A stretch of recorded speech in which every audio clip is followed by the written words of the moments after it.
Your citizenship ceremony is one of those life milestones that you will remember forever. I still remember on the day of my citizenship ceremony, I had this bag of mixed feelings. But along with that, I also had a lot of questions like, how formal is the event going to be? What's the dress code going to look like? Or what's the first thing that I need to do when I get there? And I remember at that time, I really wanted to watch like a comprehensive video that was just focused on the ceremony day. And I couldn't exactly find what I was looking for.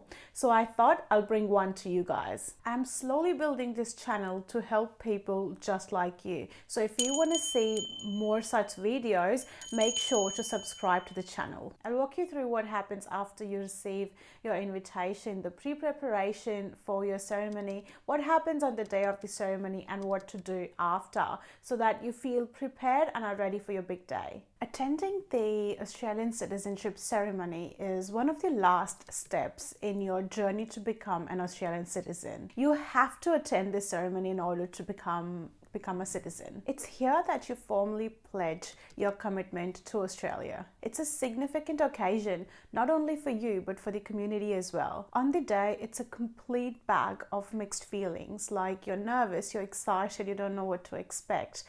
But trust me, it goes so quick. Let's start at the point when your citizenship application is approved. Once your application is approved, you will receive an email stating that your application is approved. This will be followed by another email which gives you the details about your ceremony and which council it will be held at. This email will give you the date, time, and location of your ceremony. Now, this is the letter that you get from the department. But your local council is actually responsible for hosting your citizenship ceremony. So you should be expecting another letter or another email from your council as well. The frequency and the location of where your ceremony will be hosted actually depends on the council itself. It will be different from council to council. When I received the email or the invitation from the department, I also got another one from the council. But the one that came from council was not immediately after. It took a little while for me to receive that. I think it was a couple of days closer to the ceremony itself. On the email that you get from the department, they will also give you the contact person at council who you can contact if you've got any questions. I actually did contact them once just to understand when the next ceremony would be. Invitation email that I got from council also had a lot more detail about their RSVP requirements. For my council, I actually had to fill out two forms. The first one was noting that yes, I will be attending the ceremony, and also noting who my guests would be, their names, and any of their dietary requirements. And the second one was actually accepting that I am okay with my photos being taken on the day of the ceremony. At that time, they also asked me for my pledge preference. You can either choose to say the pledge with the words under God or without the words under God. Now, this is what my council's process was. Each council will have a different process and different requirements for their RSVPs. So make sure to read through your invitation letter properly. And if you've got any questions, feel free to reach out to them. What you need to take along on the day of the ceremony will also be written down in your invitation letter. For my ceremony, I was asked to bring along the invitation letter itself and also a photo ID. I just took my Victorian driver's license, but I also took my passport just to be on a safer side. They just needed one ID anyway. Apart from that, I didn't take anything else. On the day of the ceremony, I arrived at the venue about 30 minutes before, just to make sure that we are getting parking and everything like that. Make sure to check the parking requirements for your council. When I arrived at the venue, there was a registration area for participants. So it was a separate line that you had to go to. During this registration is when they asked me to present my invitation letter and also my identity document. They also gave me information around what to do next after the ceremony, and I'll talk to that later in the video. For my ceremony, the registration was only for the participants. The guests were free to go inside and find a seat. One of the things that I pondered quite a bit pre-ceremony was how formal is the event going to be and what does the dress code look like. After thinking quite a bit about it and attending my own ceremony, the easiest way to think about it like you're dressing up for a special occasion or a formal or semi-formal work function. Keep it smart, neat and respectful. You can also decide to wear your cultural attire or your national dress. During my ceremony, there were quite a few people there who had chosen to wear their national attires or their cultural attires.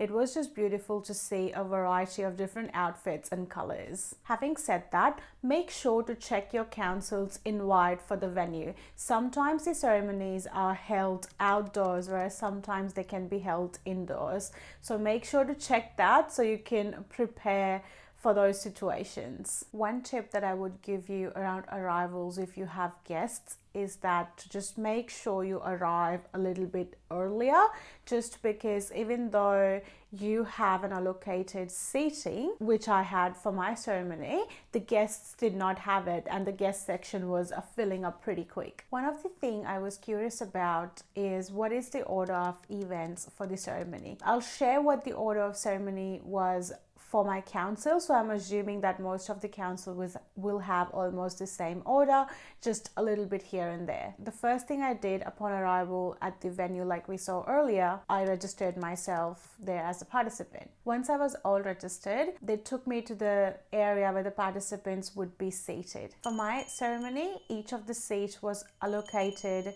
or let's just say it was pre-allocated to each participant. Once everyone was seated and it was time to start the ceremony, there was obviously the welcome, and then there was acknowledgement of the country, and then there were a couple of speeches. After that was done, it was pledge time for the participants. They had distributed the participants in a group of 4 to 5 people. One group would go at a time up front, say their pledge, get their little kit, and then come back. Once you go up as a group, they will give you a pledge card. You don't need to memorize the pledge, you just have to read it aloud. Once that's done, they will give you a little pack. My pack had a native plant, an Australian flag.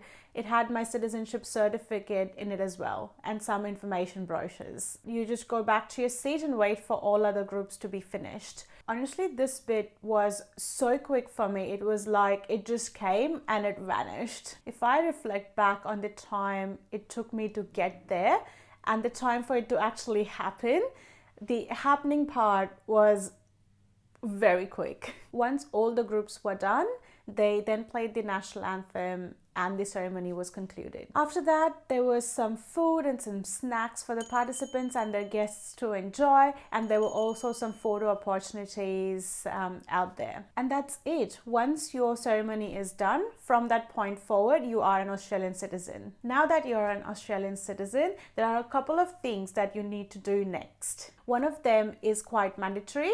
You would need to enroll yourself to vote. You would also need to apply for your Australian passport. I've made videos on both of these topics, so make sure to check them out. If your country of origin doesn't allow dual citizenship, then you will also need to start thinking about renunciating your previous citizenship. To make it easier for you, I've put together a guide for that as well, so keep watching. I had filled out the questionnaire for the number of guests that council had asked before the ceremony, but then between then and the day, the number of guests for me kept changing. So what I did was I just contacted the number that was given to me, and I kind of let them know that I've had a little bit of a change in the number of guests, and she just confirmed that it should be fine. Majorly, she was just asking for those numbers to ensure that there's enough seating and catering. So if you do have the fluctuation of numbers for your guests, just make sure to let your council know. I had a situation where I was invited for a ceremony, but I was not going to be on show at that time. So I had to push out my ceremony date to the next ceremony that was available. What I did in that case was just contacted the council to let them know that I won't be able to attend the date that I was given and if they could please schedule me for the next one, and that was fine. But before I did that, I also actually contacted Department of Home Affairs and let them know that I won't be able to attend the initial ceremony date, and also let them know that I will be overseas during that time. So if you're in a situation like me where you've got the date but you just cannot go on that day, then just make sure to contact your council and organize that. Also make sure to let the department know that you'll be overseas and that you won't be attending.